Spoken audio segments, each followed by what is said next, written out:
Public service announcement. We know what you did.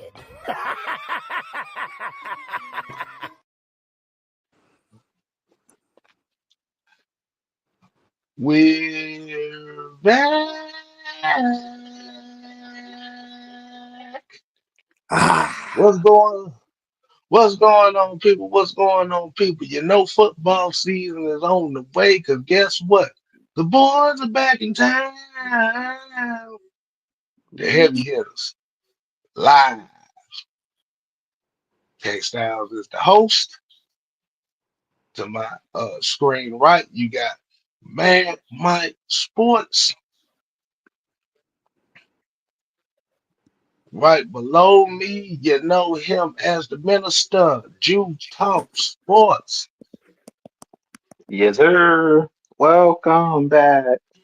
Mhm. Welcome back. Welcome back. Welcome back. That's the song I was Welcome about to say, dude. back.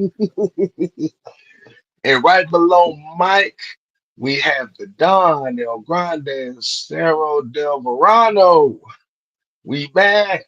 Hey, look, all I can say is let's go team 146.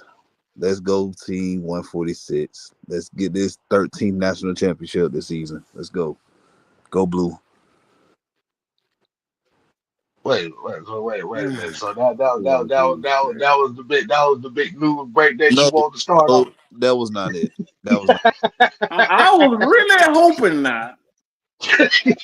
You had me excited over that no, crap. that ain't it. That ain't it. All right. But before Don break the news off, let's go ahead and show some love to the people in here. Yeah, Sherman Wood been here since about 6:30. He was here at 6:30. We got Silk Legacy, King Trey Way, ATL Leo. Um, we got one, Mr. Tactician, YMOF Jamal. So I know football season is here. He showed up.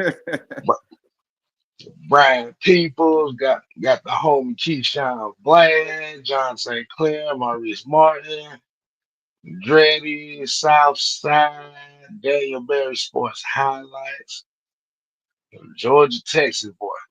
So, as y'all already know, I gotta say it again. What Cam Newton say? We're back,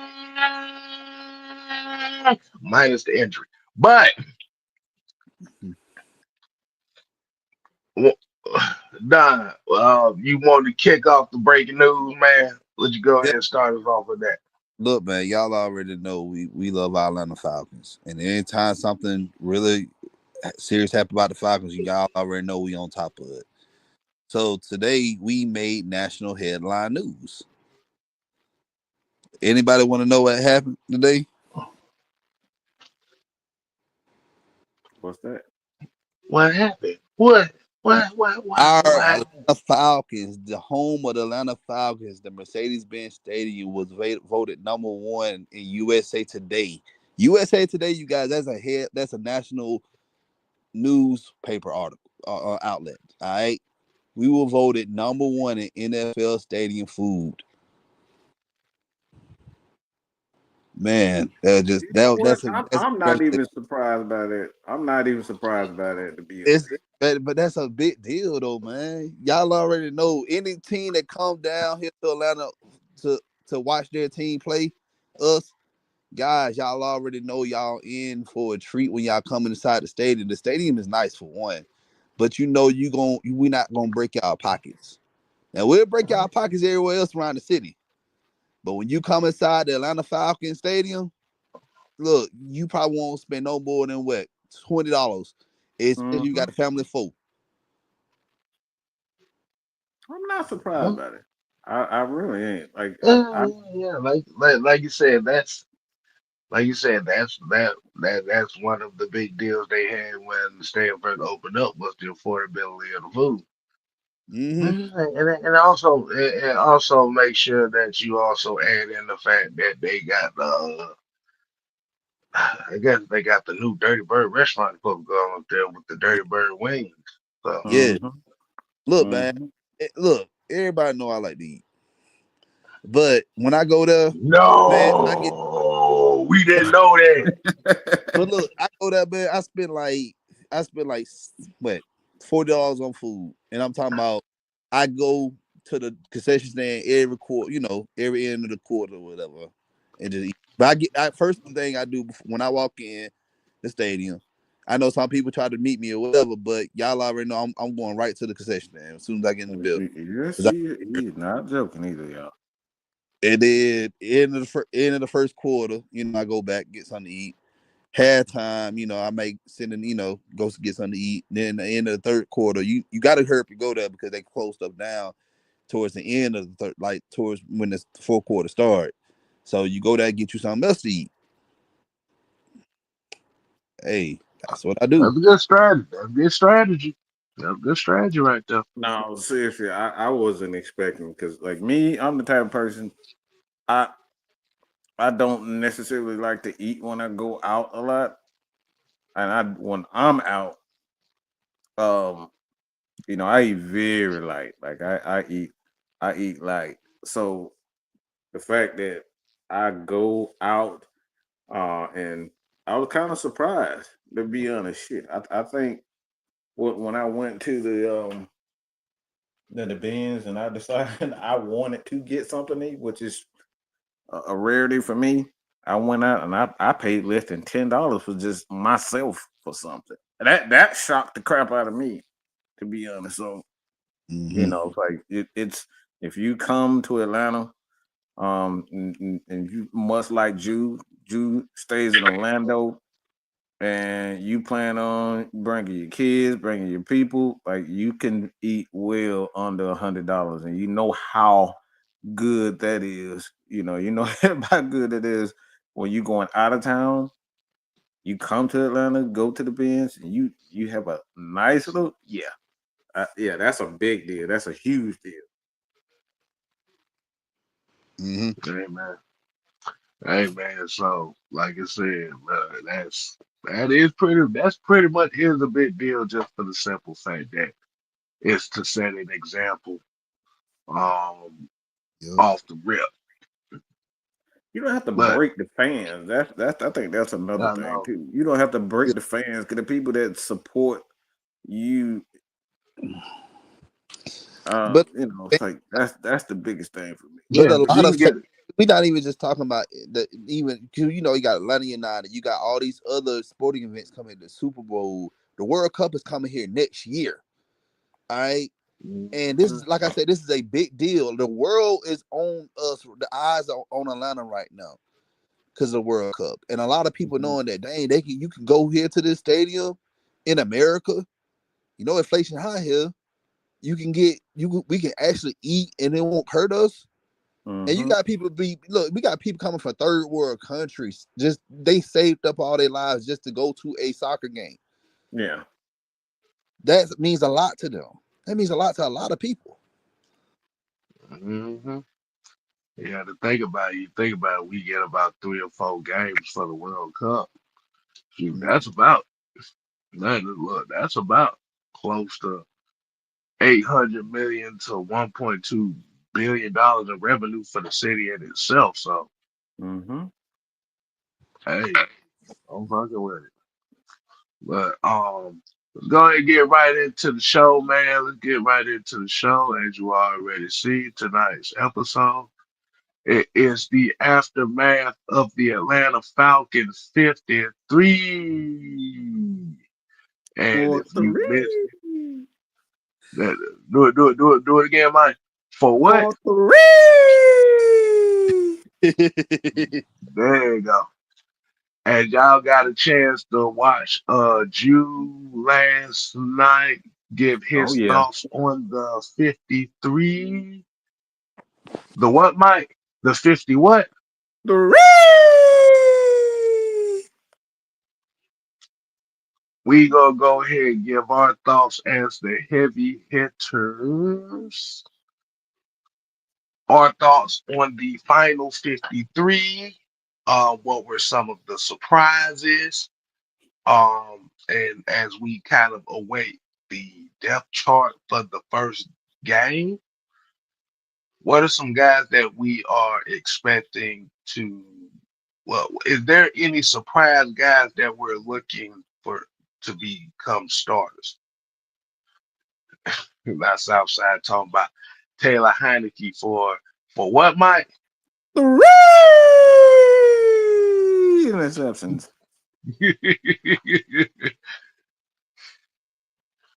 Yeah. We seen Taylor Heineke do it. We saw Desmond Ritter do it. We saw Kirk Cousins do it. Yeah, it was a lot of quarterbacks shooting threes out there. Yes. I ain't even count Logan Woodside, but that's my thing. Now, Jude, I'm gonna let you kick us. I'm gonna let the minister bless us with this on this here, so he can kind of recap and kind of plug in the 53 and what his thoughts were and any kind of surprises. Then I'm gonna let Don go right afterwards. So, Jude, go ahead and kick us off, man. All right, man. So if you guys didn't watch my live show last night, I definitely want to go back and recap that. As I call it, Tuesday nights on Tuesday nights. So y'all definitely go check out. It's no Oh, longer Tuesdays. I It's like now that. I like Tuesdays. that. Oh, It's wait a minute. five. Oh, I Wait like a that. minute. That five. That five. Yeah. You hear the minister over here preaching. He said Tuesday night Tuesday. Oh boy, I like that. on Tuesday nights. Yes, y'all make sure y'all go recap that. But I'll say this about the 53-man roster as far as like the surprises. I was surprised to see us keep 4 tight ends. Felipe Franks, I didn't see him making the team. I thought we would keep more defensive linemen on the team, but we end up only keeping 5. So, like, just looking at the roster, the one thing that I'll say so I can save some for you guys is just it looks like we really value the special team side of the game. And I know K Styles is going to love that because that's his specialty. When you talk about special teams, he always talks about that third phase of the game that we forget about. And to me, that was the biggest thing that I noticed about the 53-man roster. They value the special teams by keeping Felipe Franks, by keeping guys like Mike Ford, like all the guys that you look at that play special teams, Jamal Agnew, those guys I thought were on the bubble, especially like guys like Jamal Agnew, just for the mere fact that we didn't see him at all during preseason, didn't see him at all for the most part during training camp because he was battling some injuries and things of that nature. Felipe Franks was not on nobody's radar, I don't believe. Maybe K Styles, but like I said, he knows, special teams is something that he always preaches. But if we look back at some of last year's games, if you guys haven't got to check out the Falcons Audible, I checked it out earlier when I got off work, and I love to listen to Dave Archer, listen to Rackley and Shockley talk about the Falcons, and they talked about the special teams, being valued, and they talked about really how the special teams kind of got overlooked last year, or how bad the special teams was in certain games. So we know that just that phase of the game is controlling the field position battle and stuff like that. Field goals. Usually these games gonna come down to the last possession. And there was a couple games last year where the Washington game, you make that field goal, boom, you win that game. You're still in the playoff contention. We know Youngway Koo missed a ton of field goals last year due to injury, but that still was an issue for us last year. Covering kicks and covering punts was another issue that we had. Ray McLeod, I remember in one of those games where he fumbled the ball, the team that had just scored, it was a one possession game. He fields the kickoff and fumbles in a crucial position and give them an opportunity to kind of double up possession. So the small intricate details that we always talk about where the game is won and lost. I always talk about complementary football, and last year we kind of struggled with complementary football. Raheem Morris calling timeouts. So, yeah, man. So I really feel like the special teams is what they really focused on this year, keeping guys like D'Angelo Malone on the roster. Cordell Hodge is one of those guys that's a special teams ace. So they really valued that side of the ball this year, which I think is going to pay dividends as the season stretches out because with the right tackle situation, we're probably going to have more close games than what I thought we would have because we're kind of going to be juggling and they're trying to figure out that spot at right tackle. So the special teams could either win us a game or lose us a game. So, hopefully Jamal Agnew being on this roster, and I said this last night during my show, them keeping him on this roster, he deserves to give us a kickoff return for a touchdown, a punt return for a touchdown, or either run us down into the red zone, get us in the plus 50-yard line based off of them keeping them on the roster. That's what I'm looking for from a Jamal Agnew is flip the field.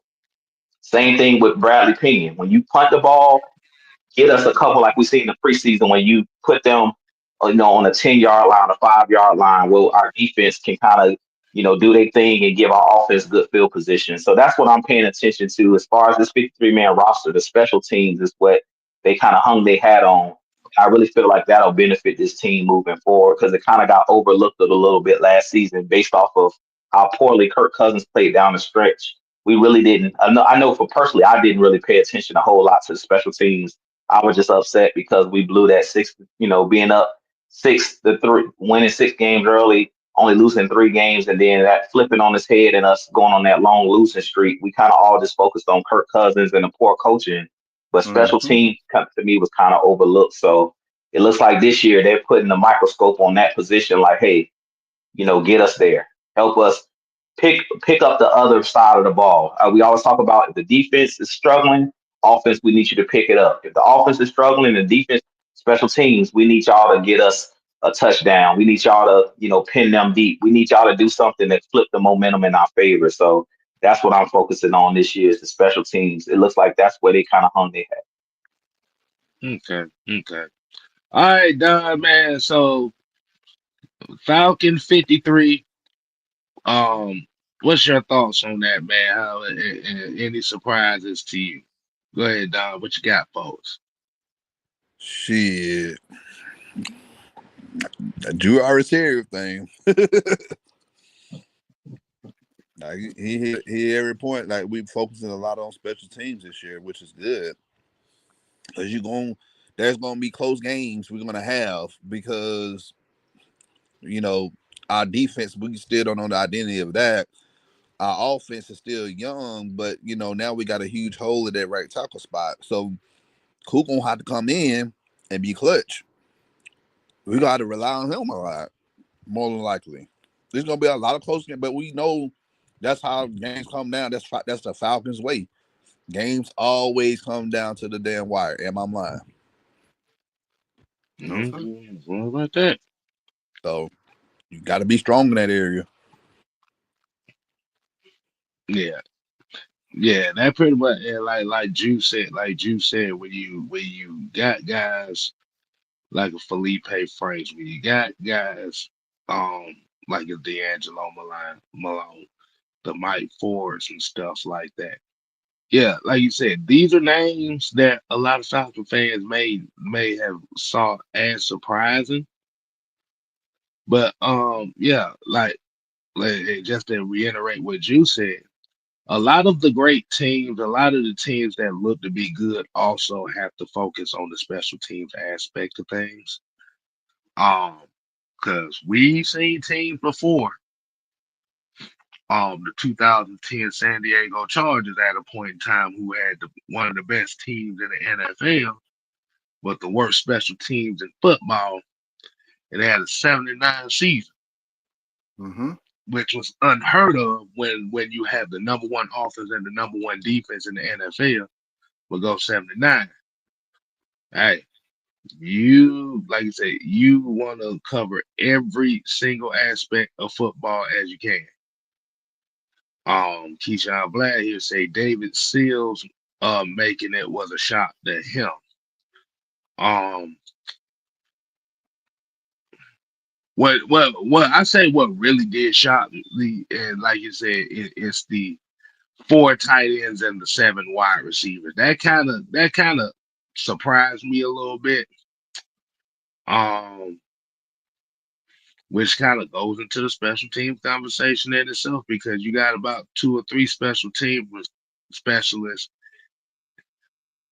in that room combined.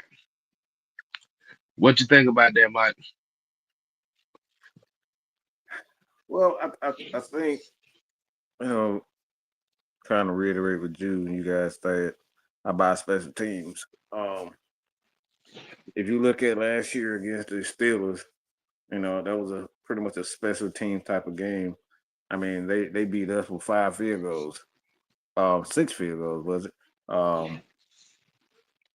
You look at Yeah, it like that, man. A special teams is huge. Like if we kick field goals instead of going for it in the red zone, and actually making that kick for Riley Patterson, we win those games. So like Drew stated earlier about, it's easy to point the finger at Kirk Cousins for being injured. It's easy to point the finger at Raheem, but like if Ray Magoof holds on to the ball, we're not talking about a lot of stuff. If we had a returner that was actually aggressive last year, because if I'm not mistaken, didn't we have Williams?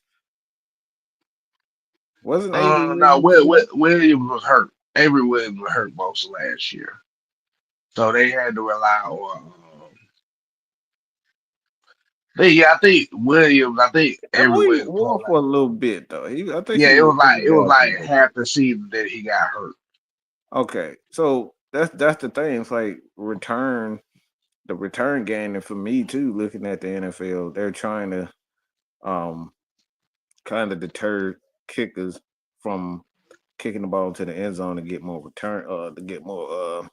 return yardage. So I like I said, man, I love the attention to detail, because of the thing is you just never know how things are going to come down in the NFL game.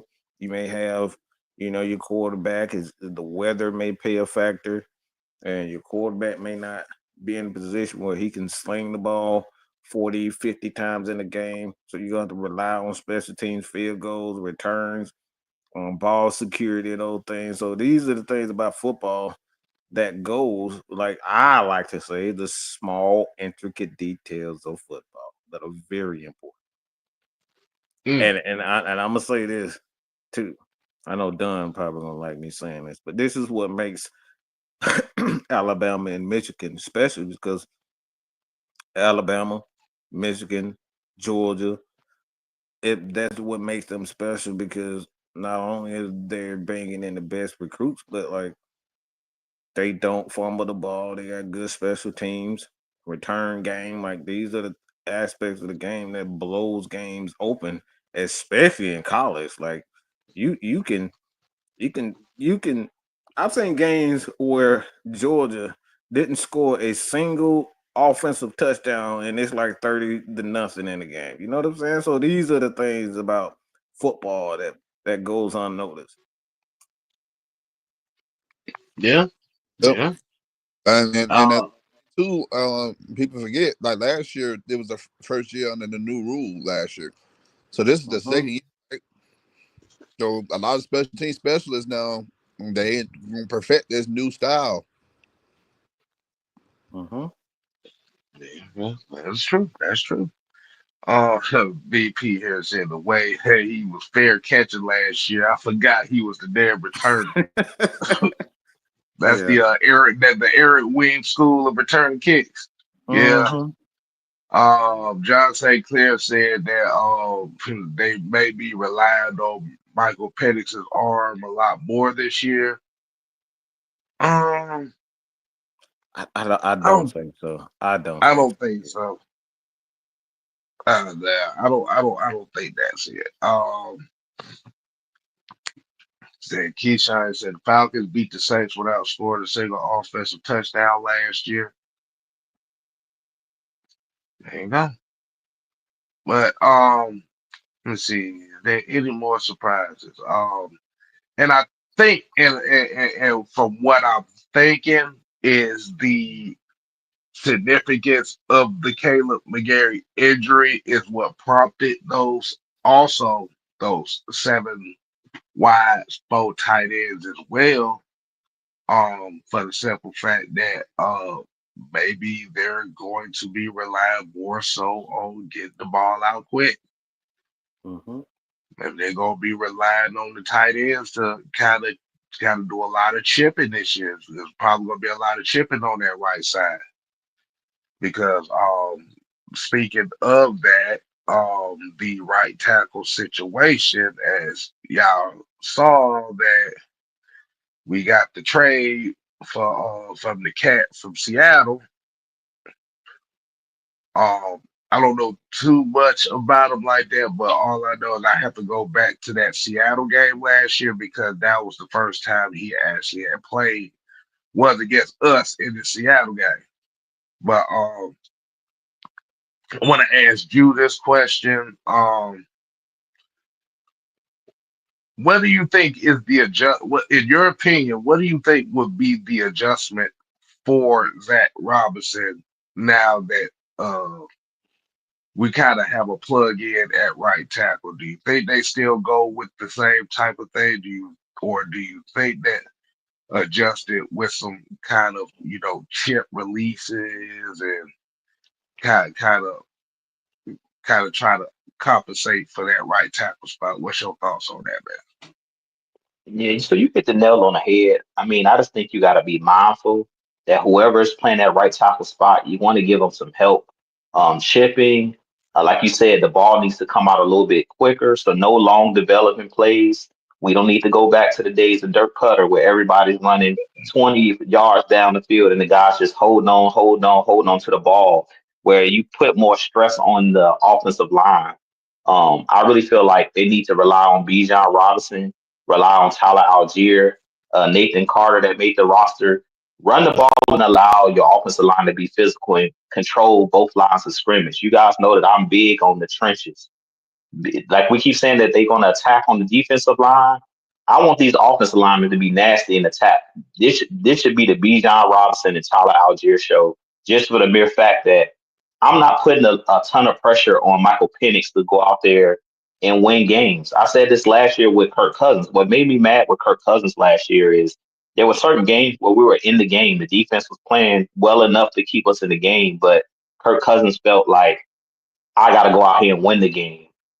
And I really feel like if you look at a quarterback in Jalen Hurts with the Eagles, everybody talks about him like what makes him a special quarterback or what makes him good, and they talk about him being a winner. I think Jalen Hurts' biggest, I say, the factor that makes him a winner is he never tries to do too much. And Kay, you know, you're big on this when we had Desmond Ritter talking about the quarterback trying to do too much.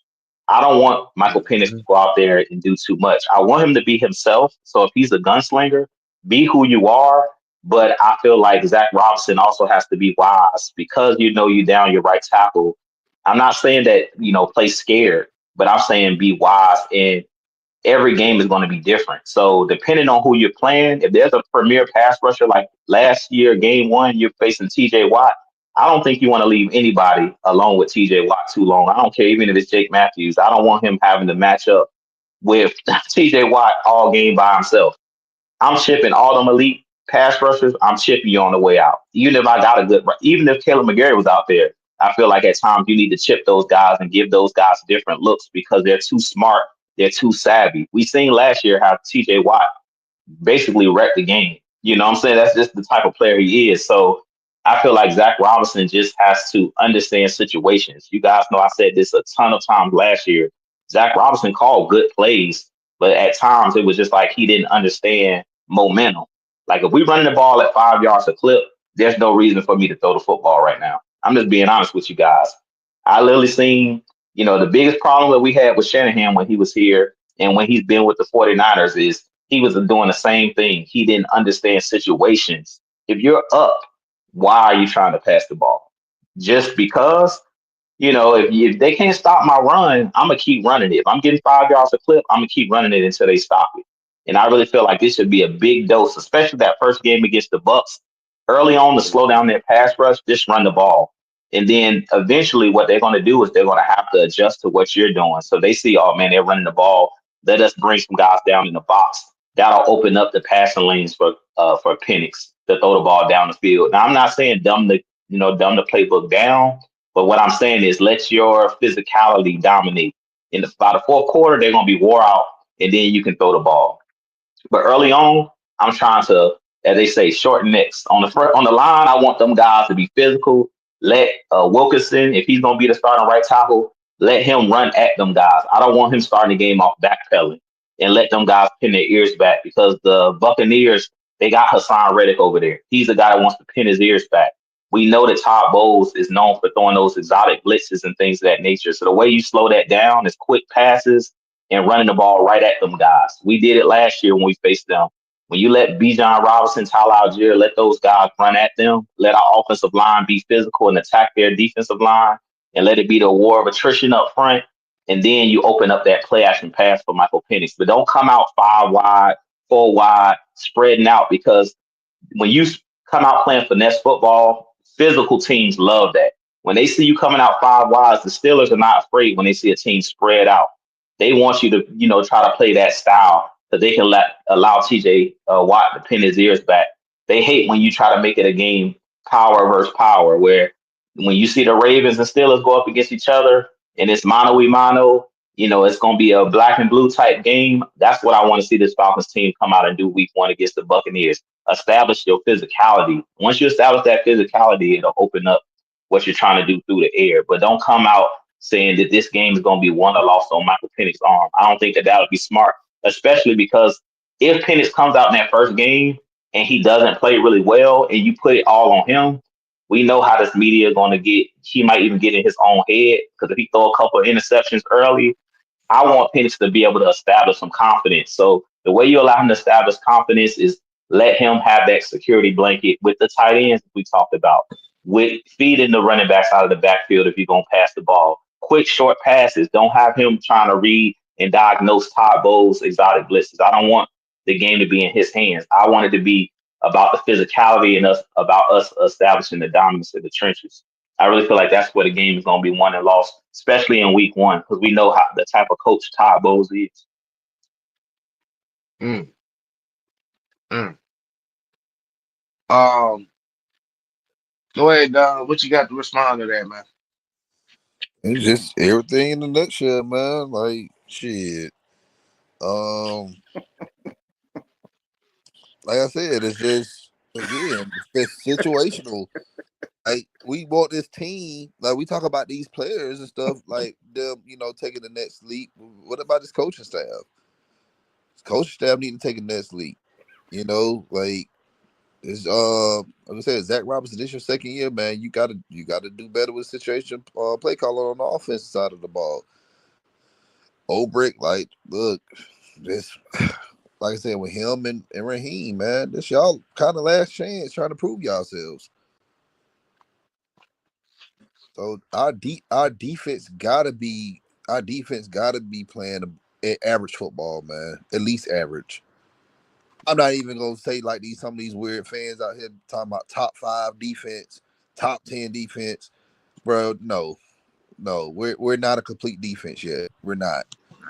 I'm talking about talent wise. We're not average at best. If we can stay average all year long, and our offense can play above average, like we can win this. We can win this division. This division is winnable.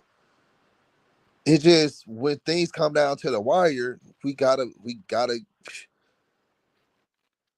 knuckle up and get to it. Who want it more? And it's gonna show. So, So wow. So what you're saying is the expectation is to get to the next level, or if that is the case, um, heads is gonna roll from Atlanta Falcon media if they don't get this thing rolling. Let's get I, to a few of these comments right quick. With Amy here said we still gotta protect that blind side. It's gonna be an issue for him. Um, let's see what else we got. Marquis said, as long as Raheem the Clown is the coach, this team will always be undisciplined. He is an attention to detail type of coach. He's too busy grinning. Attitude reflects leadership, even poor leadership. Um, Let me see what else was said. Trouble lots was going on. Zach Robinson has to feed the hot hand. As y'all saw, his tactician saying that quick passing, they relied on the run game. Taking Pool said Seals making the 53 roster over Chris Blair surprised him. Millie Mills, Jermaine Williams.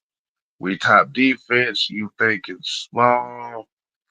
We're not a top five. We right now on paper we are not a top five defense. Like I said, We're it not. just gonna be depending on. It just depends on how well they play. If we're a top 5 defense, Obrick is gonna be a head coach next year at some other team. I'm telling you. Yeah, I agree on that. Um, let's see. So, Mike, this time to shine on this. As you see, Tank here said David Seal making 53 over Chris Blair was a surprise. Um, as far as that wide receiver room, um, why do you think David Seals? Why do you think that a guy like Chris Blair, who we saw, who was kind of like the big play guy in the preseason, didn't make the team? I mean, I kind of got my reasons why, but I will let you shoot for this one. Well, why do you think that is? Um, um, I have to say that this is much more about what Michael Penix is. It's like we're so focused on the wide receivers. I don't think that matters at this point because it's his first full year as a quarterback. And I think the worst thing that you could do is focus on the wide receivers and not what the quarterback likes to do. And I think Mm, you look at David Seals, no, he doesn't have a lot of chemistry with Michael Penix. You look at Chris Blair, obviously he has chemistry with him for obvious reasons. You look at Nick Nash and what he is. He's a big physical guy that can run after the catch. And the thing is, even with the tight ends, none of this surprised me because again, I try to tell you. Okay, I tell you, look at it from a quarterback standpoint. What are the quarterback's skills? Michael Penix likes to fit the ball into tight spaces. So what did that tell you? If you got these little scrawny ass wide receivers that can't take a hit, yeah, they're fast, yeah, they're big play. These guys are not gonna last with Michael Penix because he's gonna put you in a position where you're gonna have to take a hit. And I think we know how that could play out. So you look at Drake, big physical. Mooney, he's very, even though he's about my size, about 6'1", 6'2", 180, 90 pounds, somewhere in there. Um, he he's very good at not taking big hits. And he correct Uh, great separation. separation. So he fits perfectly with a guy like Michael Penix. And then you look at, all the other guys, Charlie Warner, all the guys are physical. So Michael Penix is going to put these wide receiver positions. I mean, Ray McLeod is another one of those guys who's good at creating separation when he has the ball. He's good at running after the catch. He can take a hit, all those types of things. These guys don't get hit. Ray McLeod, one thing I'd say about Ray and Mooney, they don't take big hits. And you're going to get that with a guy that is a gunslinger. Michael Penix is a gunslinger. He's going to hit you in the head, back of the head if you're not paying attention. So you need guys around him that are physical. They're very good at detail and understanding where the defenses is. And like I said, not getting hit. The object. A lot of people don't think the object of the game is to not get hit. You don't want to get hit. Okay, running backs don't want to get hit. Okay, they don't have a choice but to get hit. But a running back, again, you smart running back. Let me say that smart running backs because Devontae Freeman was one of those guys that was going after this just going out his Nah, way to nah, try to nah, that was get just get Bam Bam right there. That was it's Bam just Bam. He dumb. like to run in the wall and shit. Yeah, That just yeah, running the wall. When guys like Ward Dunn tell him, "Hey man, you need to learn how to protect yourself. Go out of bounds when it's necessary." So those are the types of players that you want around Michael Penix and not a bunch of idiots. yeah. I mean, like you said with Seals and like you said with Chris Blair, if anybody kind of paid attention to Chris Blair the last couple years, yeah, I think their understanding of him as being a guy who is a big play capable guy for this team. But then it's a lot of times where he drops a lot of easy passes as well, and it kind of goes with that mindset. And Mike talked about with Penix being a gunslinger. Like I said, you don't want to be dropping easy passes when you're dealing with a guy like that. And like you said, Chris Blair with the big plays comes with crucial drops. Like you said, David Seals, we don't really know too much about him as far as as season wise. But like you said, I think he's another one of those special teams guys too. Um, but um it's another position back. I think it's another position after this 53 that's very intriguing too. And I've seen quite a few people kind of talk about this. Um, I want to ask you, Jude, what is your thoughts on the corner position? Because looking based off of how they depth charted, well, not depth chart, but as far as the roster is set, we talked about 7 wide receivers and 4 tight ends. We're looking at right now 7 corners and 3 safeties Mm. in your secondary. Um, what's your thoughts on that, man? So I think that they look for guys that have versatility, and that's what I kind of talked about, and Ben talked about in my videos and things of that nature. But I really feel like the Billy Bowman's of the world. He's a guy that can play like that rover position. He can play a little bit of safety. DeMarco Hellams, he's another guy that's basically like a baby linebacker. Yeah, he's a safety, but you can drop him down in the box. And I think in some instances, you're going to be running like a 3-3-5. So he's a guy that can play in the middle of the field, and he prefers to play at the second level over, that third level. But I really feel like we're going to see certain instances where you're going to have Watts, Bates, and Helms on the field, especially if it's like a third and long situation. I'm taking one of those linebackers off the field, like the Caden Ellis's or the Devon Diablos, and you can easily see a Helms out there, especially if you're just looking for somebody to spot a quarterback, because we know he shot out of a cannon and he picks up on reads very, very quickly. If you guys didn't see Mad Mike's breakdown when he broke down the play of Helms making that tackle in the first preseason game, one thing I like about Helms is once he picks up on something, he reminds me of Keanu Neal because he just reads and he reacts. He doesn't wait. If he's gonna be wrong, he's gonna be wrong, but he's gonna shoot gaps. He's gonna make a play on the ball. He has very, very good instincts. So he's a guy that I would love to see as like a spy, especially when we get in those situations with quarterbacks that like to take off and run. They're not going to be able to run from Helms because he's a guy that doesn't wait. He's going to shoot his gap. And if you're talking about situations where you're doing simulated blitzes and stuff like that, he's the perfect type of player. Both him and Billy Bowman, because of their aggressiveness, they're not afraid to knock themselves out of a game as far as the way that they play the game with a reckless abandon. That's the type of guys that you need on the field. So I really feel like that's the reason why they kept only 3 safeties.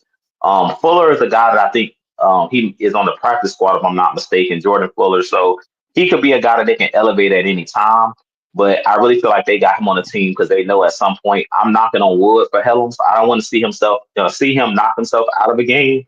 But the way that he plays the game is, like I said, he's so physical that He'll knock himself out the game, knock one of his players out the game, because he's one of them guys who just reads and reacts. He does not wait. And I love the way he plays the game because you need a guy. And I told Mike this when he showed me, sent me the video that he did on Helms, is like, you need that intimidation factor on your team. You need those type of players.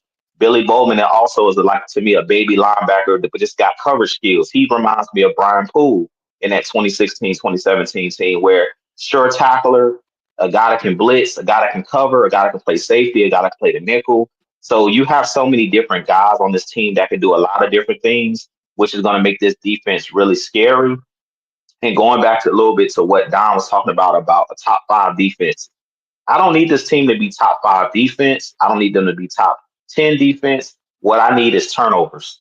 If you guys remember that 2017 team, they was in the 20s. When you look at their defensive rate, like how many yards and stuff they gave up. But what made that team special is when you needed a stop, they came away with the football. The only time they didn't come away with the football when they needed it was in the Super Bowl. And to be honest, in that game, Robert Alford had a pick six. Deion Jones stripped, I think it was LeGarrette Blount in that game. So it was even plays in that game where the defense, took the ball away from the Patriots in that game. So that's what I want this defense to do this season. We got to win the turnover battle. We have to. What has to be this calling card on this defense is turnovers. Create turnovers. If you create turnovers, we know we're gonna put up points, but we need the ball to put up points. And last year, the biggest issue was we couldn't get the stops when we really, really needed them. We couldn't get off the field on third and fourth down when teams would go for it. They would pick up fourth downs. They would pick up third and shorts. Well, when you're on the field, when the offense is on the sideline, they can't score points. So I really feel like what this team got to focus on in this particular season, not necessarily being a top ranked defense. You want to be one of the defenses that is top ranked in turnovers, taking the ball away and putting your team on a short field, giving Michael Penix and Bijan and all of that talent you have on the offensive side more cracks at scoring touchdowns and putting points up. If you do that, I want the opposing team chasing points. That's what we want to do. We want to take away their game plan. So I really feel like the defense, for what they looked at this year, it's mainly based off of athleticism. If you look at how this team is built, I keep going back to 2016 because that team was based off of athleticism. Deion Jones, Devondre Campbell, Vic Beasley. You had elite athletes. If you look at this defense, that's what you have, a bunch of elite athletes, even on the defensive line. If you pay attention, we don't have many fat slobs on this team. To be honest, as much as I want that one tech, that 330 pounder, we mainly have a lot of guys that's going to run.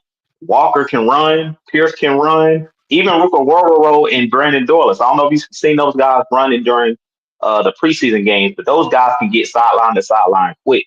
So this defense is going to be based off of athleticism, speed, and just being in attack mode at all times. And speaking of preseason, and speaking of what you said about with Brandon Doyle, is they did something a little bit different with him this preseason that I wasn't really expecting. Actually, him and Zach Harrison, they kind of interchanged them between D tackles and D ends quite a bit this preseason.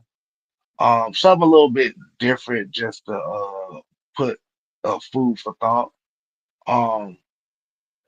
Because I know for me, as far as kind of like the preseason depth chart, when they have put Zach Harrison as the backup defensive tackle behind Ruka Roro.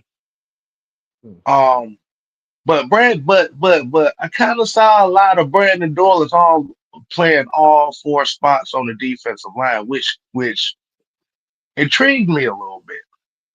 Now, Don, what is your take on how they're interchanging these defensive linemen and kind of making them a little bit more versatile throughout all 3 to 4 spots on the defensive line? You got to see what their strengths are against the opposing lines. Not only that, I like this because if they try to run stunts, this would be an easy way to do it. They know the foot movement. They know how to attack, each technique. So That's my thought on it. Okay. Said, do y'all know why Morgan Fox was cut and what's your thoughts on Sylvia Barrow being waived? I've been hearing a lot of buzz about him. You want to take that, Mike? You want to take that question, Mike? He suck. Do I need to say anything else? He sucks. If you got cut, you suck. I'll be honest Who with you. places who he's gonna replace? Nobody. Football is not that Nobody. difficult, y'all. It just Yeah, I'll be honest. it I'll be honest with you. I forgot Morgan Fox was even on the damn that team, to be honest that with ding ding ding ding ding ding ding ding. Look at the roster. Like football really ain't that difficult, man. It's just like who you gonna take? Scottie Pippen, LeBron James, Kobe Bryant, and then you look at them toes. You're like, all right, which one of you guys gonna cut one of them? Shit, look, that's a simple question. Now one of them. Like you. that's a simple question. If a guy got cut and he ain't with the team, he ain't good enough. I or don't know athletic what else enough, to tell Mike. y'all. I don't know what else to tell y'all. Go ahead, Jude.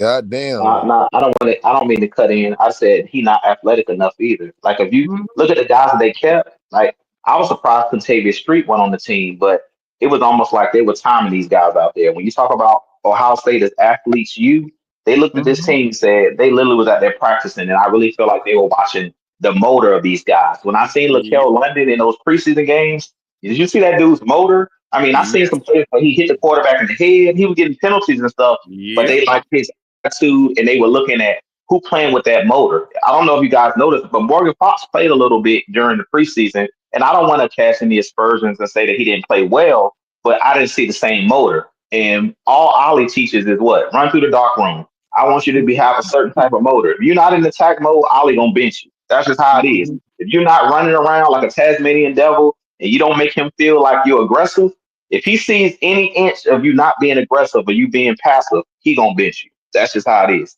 You got to be out there playing, going 100 miles an hour at all times with this defensive line. So to do that, you're gonna have to have guys that are lean. That's why I said there ain't really many fat slobs on this team. As much as I like really big guys, they want guys when they keep talking about guys running out of the stack.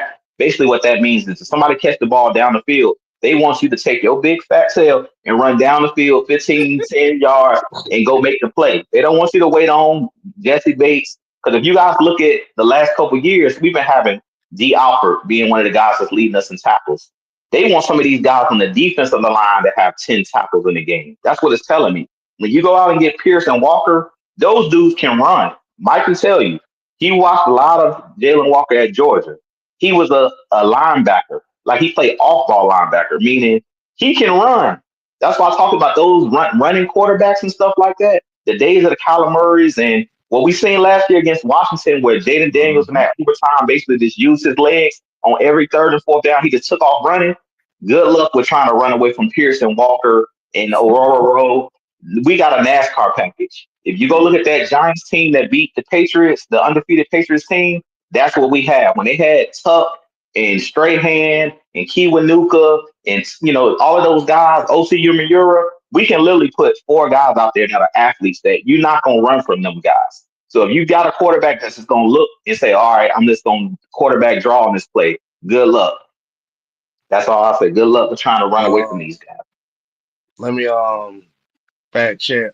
Morgan Fox was signed to a 1 year deal for $3 million. He wasn't necessarily he was on a 1 year vet deal. Um, like you said, he didn't perform up to it. Like I said before, I forgot that motherfucker was even on the team. I heard nothing about him throughout the preseason. And like I Shit, said, I knew. and, uh, and like I said, you have a lot of investments on that defensive line that was already on the team anyway. So the thing about it was, in order for him to make the team, he was going to have to stand out somehow, and unfortunately, he didn't stand out. Um,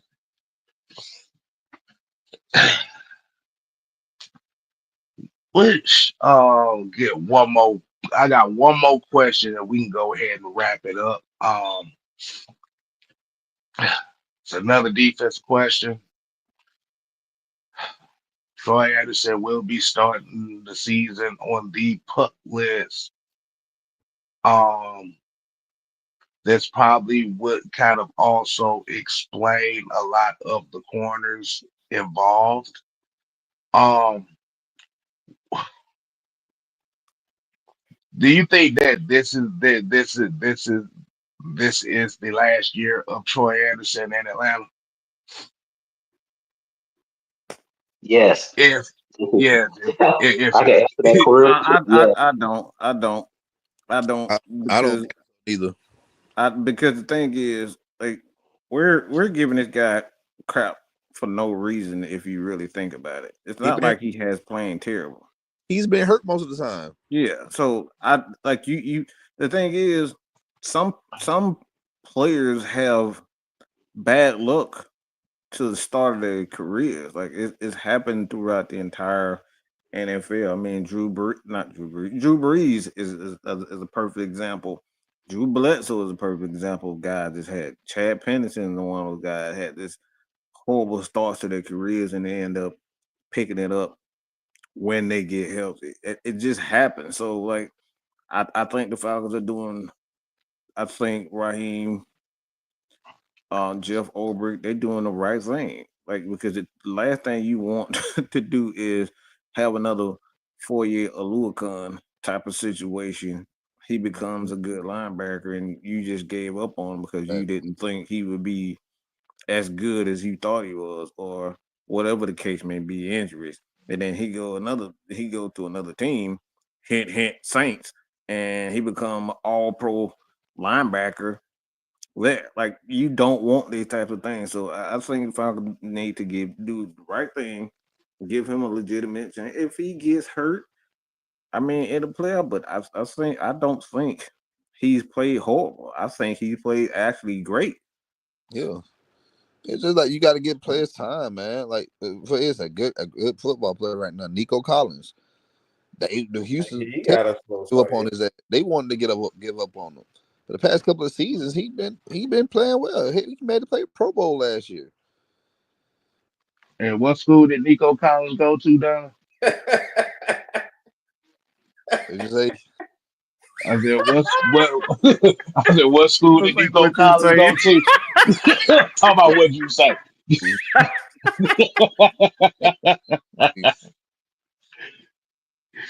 but seriously though, they wanted to give up on him, and like now they have their star receiver.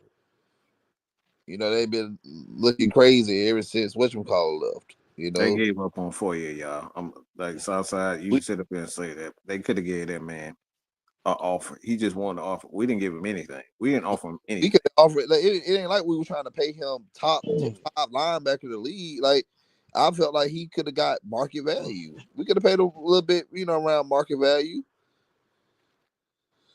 I mean, I mean, it has Foyer really been the same linebacker since leaving Atlanta? He has. Because He's been like the thing is, man. What do you? The It's thing against is, a couple. everybody be looking for like Pro Bowl, Hall of Fame. Like that, you don't need that to be a great defense or good defense. You just need quality players. Like, what's wrong with playing quality linebackers and quality wide receivers? Like, the thing is, this is why I be so pissed off when people say we need to get rid of Kyle Pitts. Like, he's just been trash. No, he's been one of the top in the top 5 and top 10 every out of all his years in playing in the NFL. He's only not been because he was injured. He's always been a quality tight end and above average, way above average. And we just want to get rid of guys. I think that's the thing with a lot of analysts and fans. If you're not a Pro Bowler, then you're not worth it. And I don't agree with that at all. Yeah. mm, Hey, with Fourier, now, y'all talk bad about Fourier, but remember a couple years ago, we went over there across the pond in London to play Jacksonville, and Fourier gave us hell that whole game. Just saying. Yeah. I'll say All I'll we say this, Kev, before you go. Go ahead.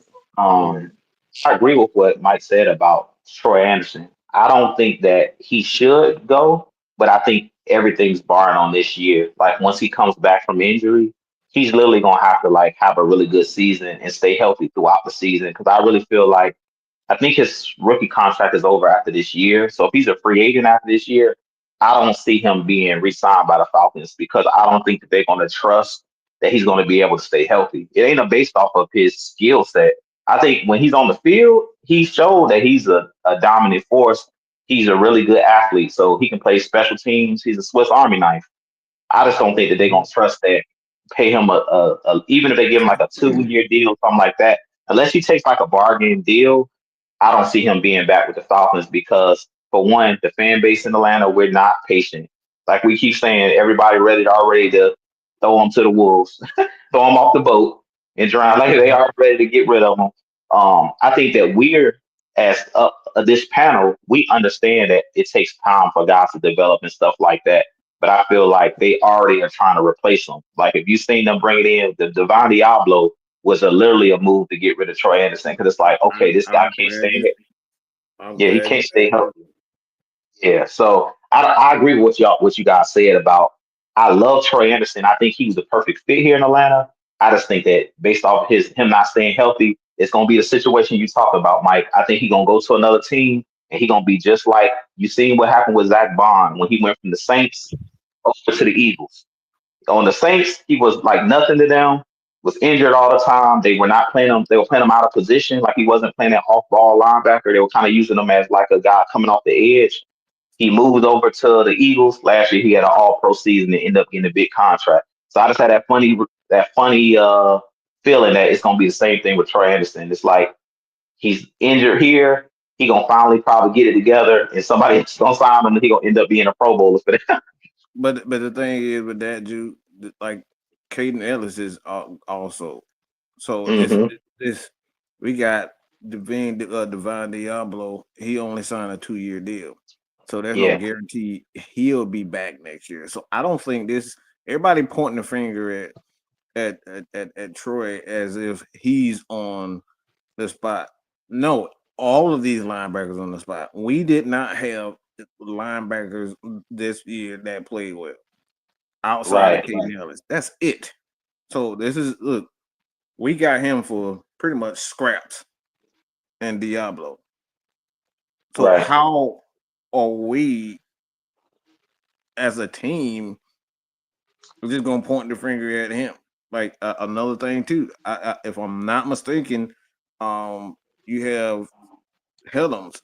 I think he has like a year or two left on his contract. So the Falcons are going to be in a position where they have to figure out who's going to be that linebacker. And I say Yeah, Helms like that because like he's one of those guys that can put on a few pounds and he can play linebackers also. Just my personal opinion on that. But like I said, man, I think the Falcons got more problems at linebacker than we're willing to admit than just Troy Anderson. Caden Ellis is not the answer as a middle linebacker, y'all. Okay. Divine Diablo, he's another one of those guys. We're hoping that he be something.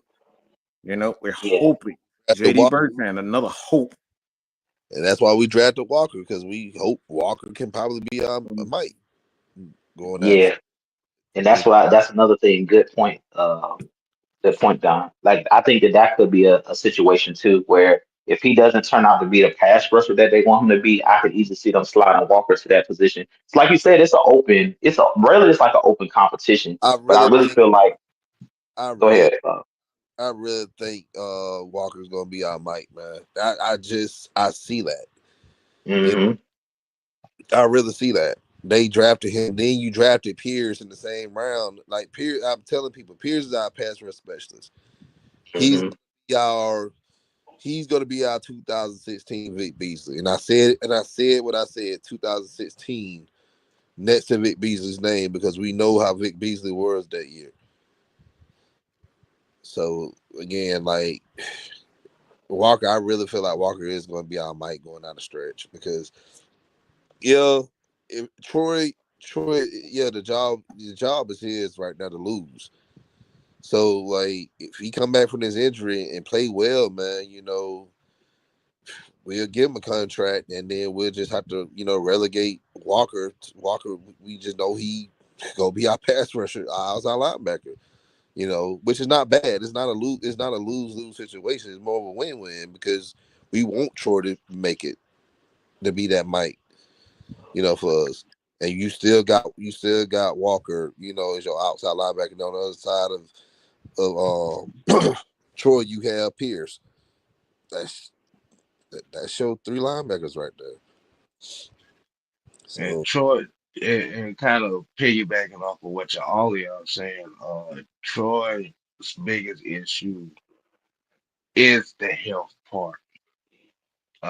It was kind of unfortunate last year he got hurt. He had really the best game of his career and seriously was out for the season after, literally in the same game.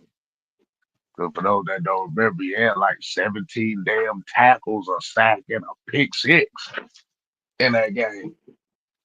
against the Um, Saints. Exactly. there you go. And there you go against the Saints. And like you said, mysteriously, he got hurt and was out for the season in the same game.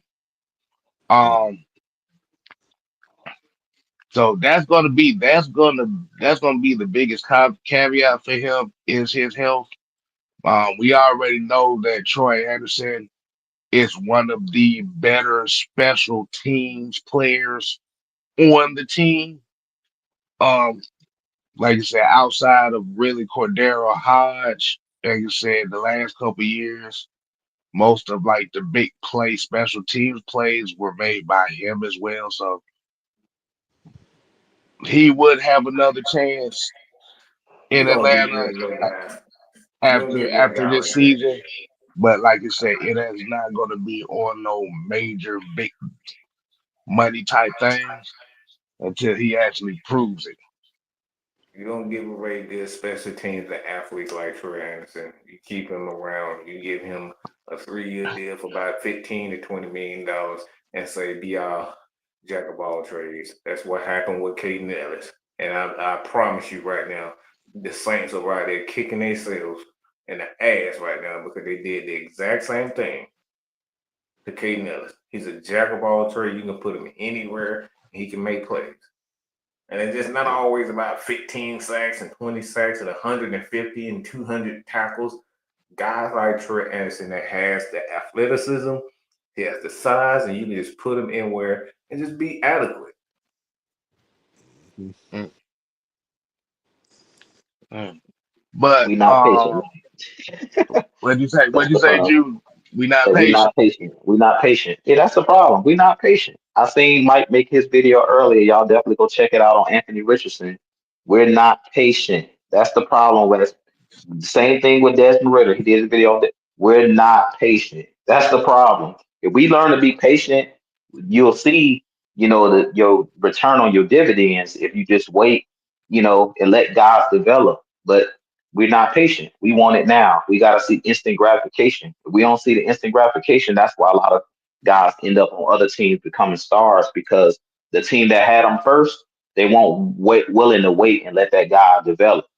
So I agree, completely agree. Like I said, Troy Anderson has all the tools, but are the Falcons fan base and the coaching staff and everybody in the front office, are they going to be patient enough to say, look, when he's on the field, he give us a lot, but are y'all going to be willing to be patient and have faith that he can stay healthy? That's what it all boils down to. So the ball is in his court. Same thing with Kyle Pitts. I feel like those are probably two of the biggest players on the team that this year's like, it's up to you. You go prove that you deserve more money or deserve to be on the team.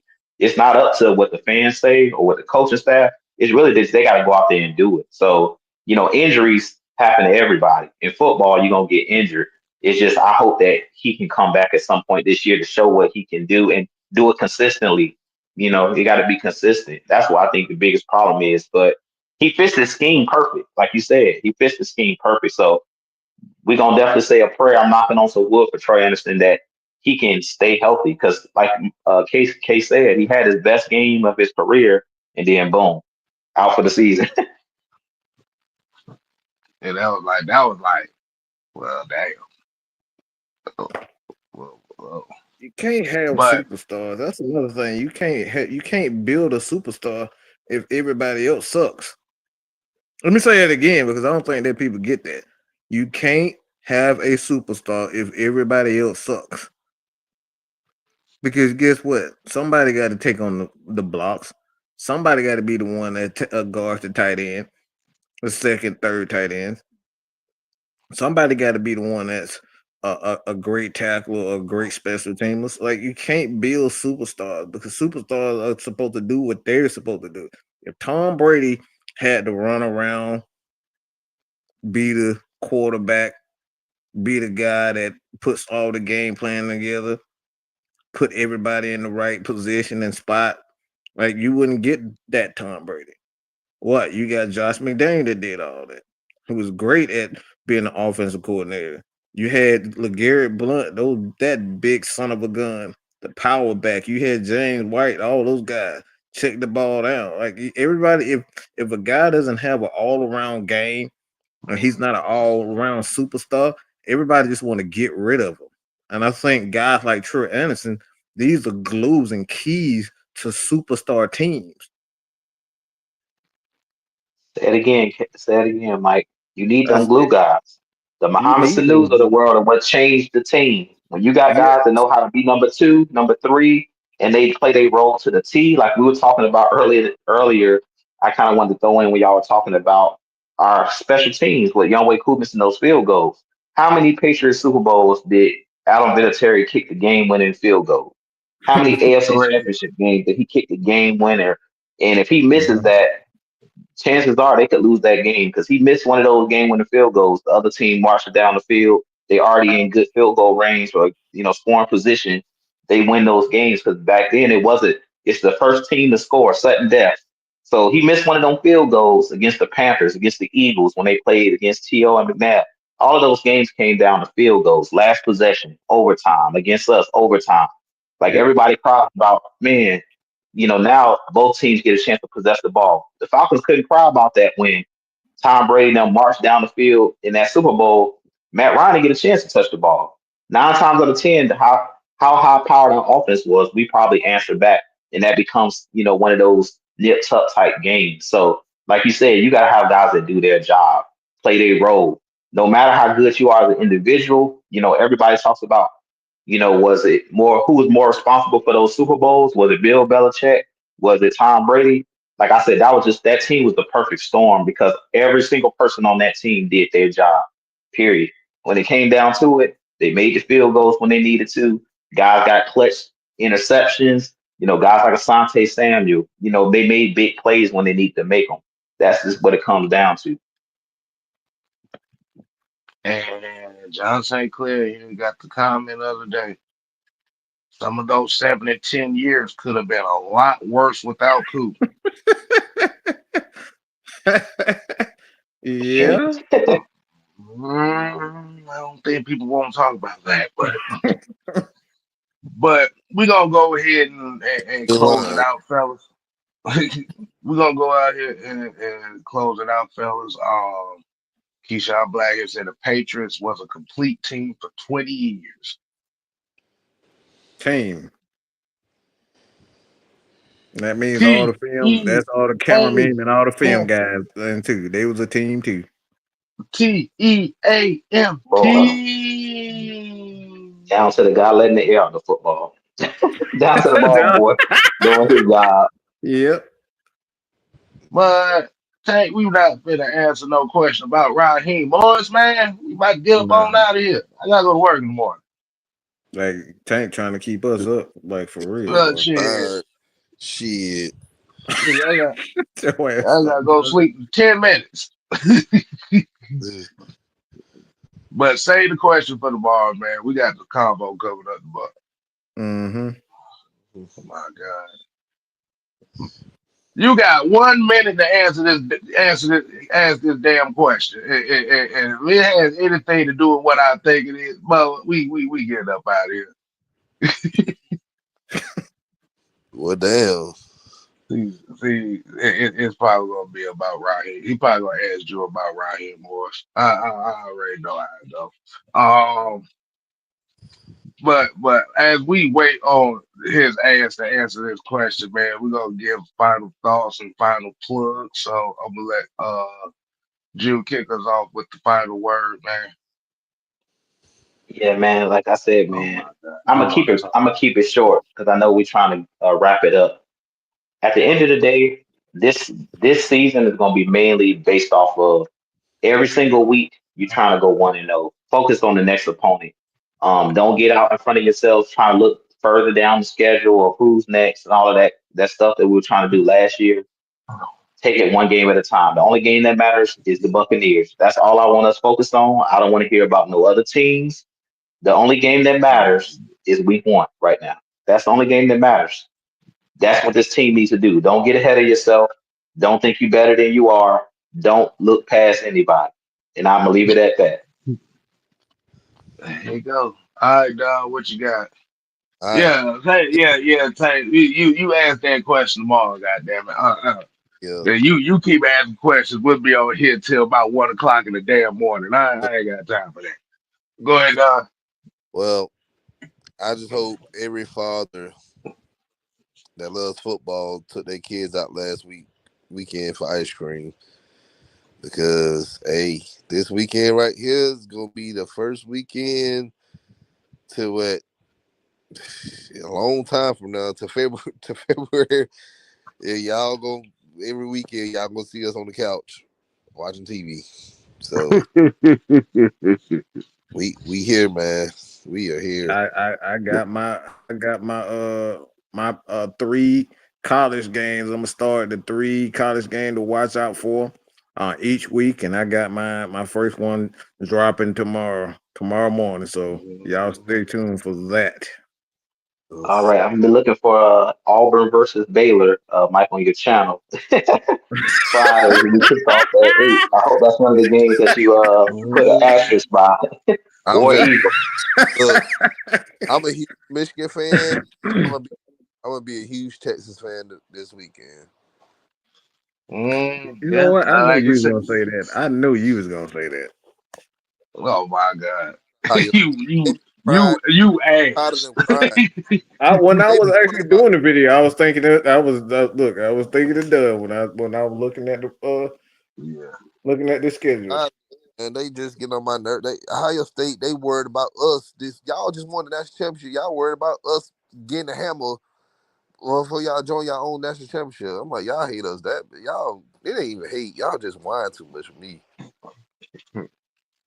Oh yeah. So yeah, there's gonna be So college football started last weekend. Yeah, like you said, man, we gotta preview this Tech Colorado game coming up on Friday too. So we gonna this is gonna be our It's gonna time. be fun. Our time has finally come. Yes. Victory screech.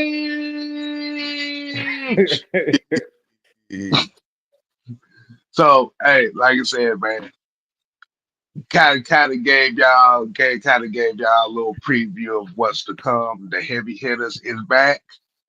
As Mm-hmm. you already know, you've seen it on the Mad Mike Sports channel. But like I said, come next week, we're exclusively going to be on the Heavy Hitters Live channel. We just put it over here. So to let y'all know, the band has never broken up.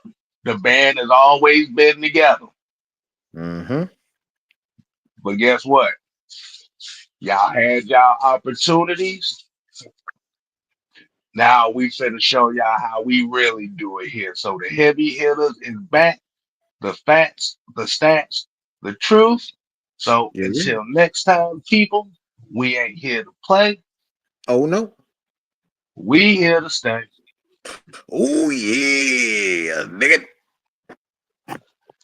You ain't gotta go home. Shit. But you got to get the hell up out of here. And deuces.